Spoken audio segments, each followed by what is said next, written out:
দেখ দি দেখে কি বুঝতে পারতেছি রেডি আমি কি দিয়ে বানাইছি, পিঁয়াজ দিয়ে না, আলু দিয়ে না, পটল দিয়ে। আরে ওই যে গোলাপি কালারের যে পাতাকপিটা কিনে নিয়ে আসিলাম না, ওই পাতাকপি দিয়ে বানাইছি। তার চল দেখাই নিয়ে আসি কি এরে বানাইছি। আসসালামু আলাইকুম রহমতুল্লাহ। টুক করে একটা গোলাপি পাতাকপি কিনিলাম না, সেই পাতাকপিটারে আইনিয়ে 2 ভাগ করে ফেলাইছি।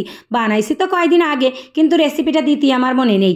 ওই অনেক রকমের রেসিপি দিতে এইটা ভুলে গেছি। তাই একটা পাতাকপি দেখ শুধু কিন্তু ওই পকোড়া বানাইনি, আরও কিছু বানাইছি। একের ভিতর 2, আজকে 2টো রেসিপি দেখাবো, পরে কিন্তু আরেকটা দেখাবানি, অপেক্ষা করে নি বুঝছাও। তা 30 টাকা খরচ করে ওই পাতাকপিটা কিনলাম, তা কি ওরে সহজে ছেড়ে দেবো?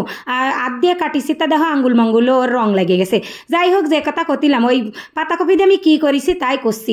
তার মধ্যে আগে কয়টা ওই যে পেঁয়াজ রসুন কেটে নিচ্ছি, ওই জিরিমিরি করে পাতাকপিটা কেটে নিচ্ছি। এরপরে কয়টা ওই রসুন কাটলাম, এইবার একটা পেঁয়াজ কেটে নিচ্ছি। এও কিন্তু জিরিমিরি করে কাট পরে, আমার তো বটি দিয়ে কাটা অভ্যেস, আমি তো বাঙালি, আমার এসব চাকু বটি দিয়ে হয় না। তারপরেও চেষ্টা করতেছি বুঝছাও। তা একটা আলুও কেটে নিচ্ছি। তুমি ভাবতেছাও কি পাতাকপি জিরিমিরি করলো, এর মধ্যে আবার পেঁয়াজ রসুনও কাটলো, তা আলু দিয়ে কি আরবে? আরে আলু না দিলে কোনো কিছু মজে না, আলু না দিলে কোনো তরকারি ভালো লাগে না, গোস্ত তাই আমার খাতে চারে না।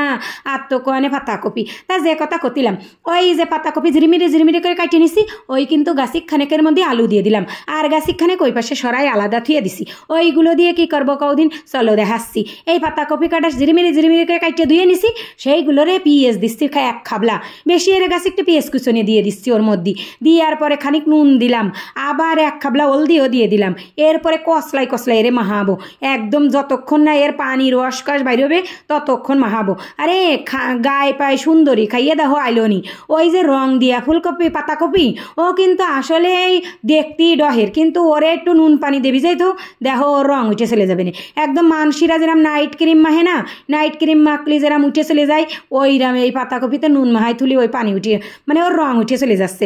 তা ওই জাল কিন্তু সবার শেষে দিচ্ছি, কারণ আমার হাত জ্বলে। আগে ওই নুন হলদি পেঁয়াজ রসুন দিয়ে সব দিয়ে মাহাই নিছি, আর জাল সবার শেষে দিয়ে এইবার ওরে ওই পেঁয়াজির মতন তেলের মধ্যে ছাড়লাম একটা রে। এইবারে উল্টোই পাল্টাই ভাই যে মুসমুসে করে নেবো। দেখো কি সুন্দর হয়েছে, আসলে খাতিও কিন্তু এরম ফাইন লাগিল। অনসিজনের পাতাকপি কালার আলাদা, তাতে কি আছে, মুসমুসে হয়েছে, আর খাতিও সেইরাম ডহে রয়েছে, একদম মানে পেঁয়াজির মতন বুঝছাও। তা দেখো কি সুন্দর কুড়মুড়ি হয়েছে। আমি কিন্তু এইটা খাইয়েই ফেলাইছি।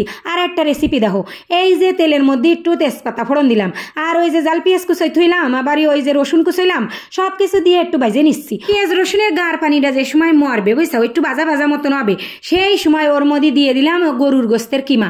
গরুর গোস্ত দিয়ে পাতাকপি রানলি যা ফাইন লাগে, আমার কুকার বাপ খাতে চায় না, তাই বলে আজকে কিমা করে দিছি। আবার আস্তে আস্তে গোস্ত দেখলে আবারই ক্যাট করবে না, কবে পাতাকপি খাচ্ছে তাও আবার গোস্ত দিয়ে।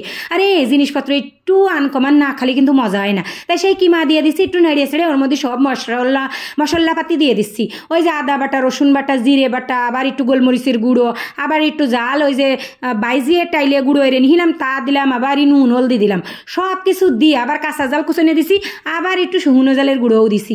সব কিছু দিয়ে একটুখানি পানি দিয়ে আস্তে জালে ঢেকে তুলাম। কিমাটা যে সময় মাহা হয়ে গেল, রান্না হয়ে গেল এক কথায়। এটার আর বড় গোস্ত না যে দেরি হবে সিদ্ধ হতি, ও কিন্তু সিদ্ধ হয়ে গেছে। আর যদি বাহি থাকে তাই এরির মধ্যে বসে হয়ে যাবে না। তা সে আস্তে ধীরে একটু কষাইয়ে ভালো মতন জলের পানি যাই, ওই যে কষানের পানি দিলাম, সেই কষানের পানি যে সময় মরে গেছে, সেই সময় ওর মধ্যে পাতাকপি দিয়ে একটু ডাইয়ে থুয়ে উল্টে পাল্টাই দিচ্ছি। ওর কালার দেখো শিয়ালের গুড় মতন হয়ে গেছে।